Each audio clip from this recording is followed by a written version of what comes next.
What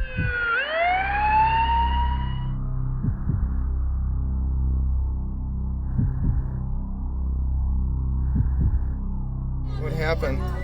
Okay, don't move around too much for me, alright?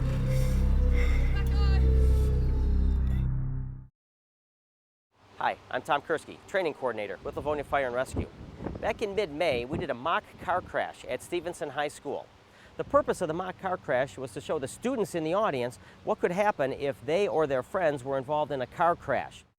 We did this just weeks before prom, so we hope that this message would have an impact on them during prom season as well as far into their adult lives. What we had here is a simulated car accident. There was a family in one car with the baby. They were killed in a car crash because they were in a head-on collision with 4 students that were coming from prom, and they'd been drinking in a park. In this particular scenario, once we got word of the crash taking place, our units responded to Stevenson High School's football field, and we did a quick assessment of the scene. We found that one baby was in the back of the car. We had to take the baby out, do CPR on the baby, all in front of the students, so we brought that around to the back of one of our EMS vehicles. We had some victims who, after assessing, we found out that they were deceased, so they were covered up with a sheet. All this in front of the students, of course. And then we had some who needed aid and assistance. Now, some of them were easy to get to, and we could provide that aid without too much impediment. Others, we needed to get access to them. So our extrication equipment came out. We got the jaws of life, some cutting tools, all those kinds of things out there. We took off doors, took off windows, took off roofs, and we got the victims out of the vehicle. One of them serious enough where we worked them right in front of the crowd, and we called in a helicopter, an air ambulance, and they were able to come take over on that victim from us and fly them out. Basically, I was the driver. I was supposedly intoxicated, and I was basically responsible for everything that happened here. It was my job to be in the car, realize I'm hurt, then start freaking out when I realize my friends are hurt and it could be my fault. 17 years ago, I lost a son to a drunk driver up in Commerce Township. And since his death, I have been helping out high schools, doing mock crashes, doing stage shows. Actually, they're called assemblies.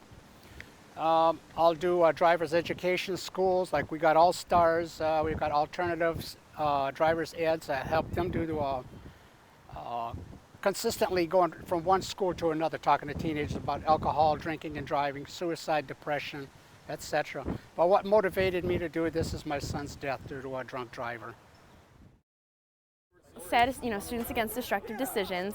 I got involved my freshman year. We did Grim Reaper Day, which we do every year. It's a national SAD project.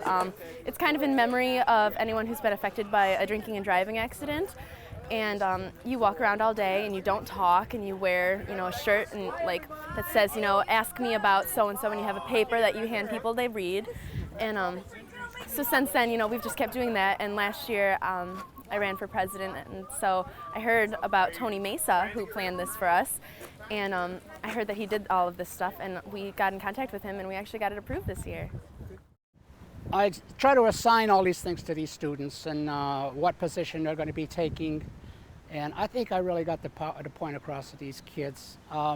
As for getting the firemen, the helicopter services, I have no problem getting services to help me out to these mock crashes. They don't charge us anything. Some of it is like training basis for these guys too, for the new firemen. So, I enjoy working with these guys immensely.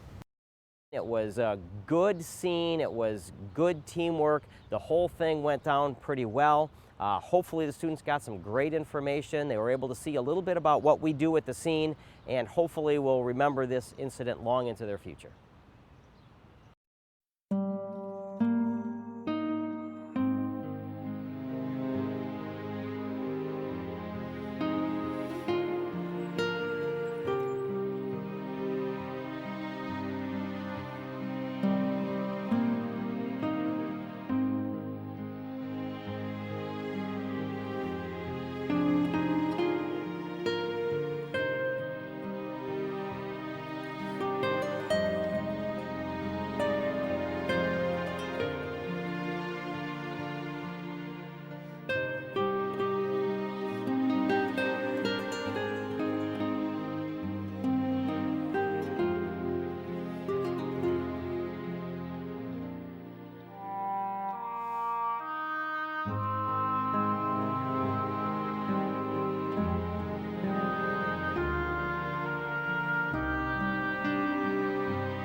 important to tell everybody, you know, don't drink and drive, especially around prom season, because I mean, everyone in high school is very inexperienced in their driving, and adding alcohol in the mix just would not end well for anybody.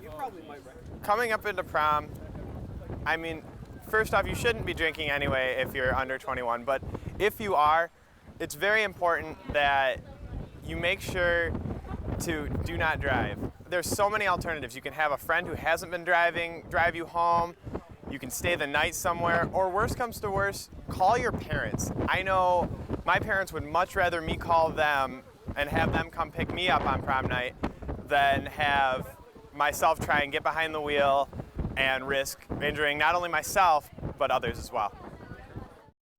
Unless you've been in my shoes and you know what it's like to bury your child, I'm asking you guys, don't let your parents bury you, because that's not natural. You got to bury the adults, not us bury you guys. And I see enough of that working in funeral homes.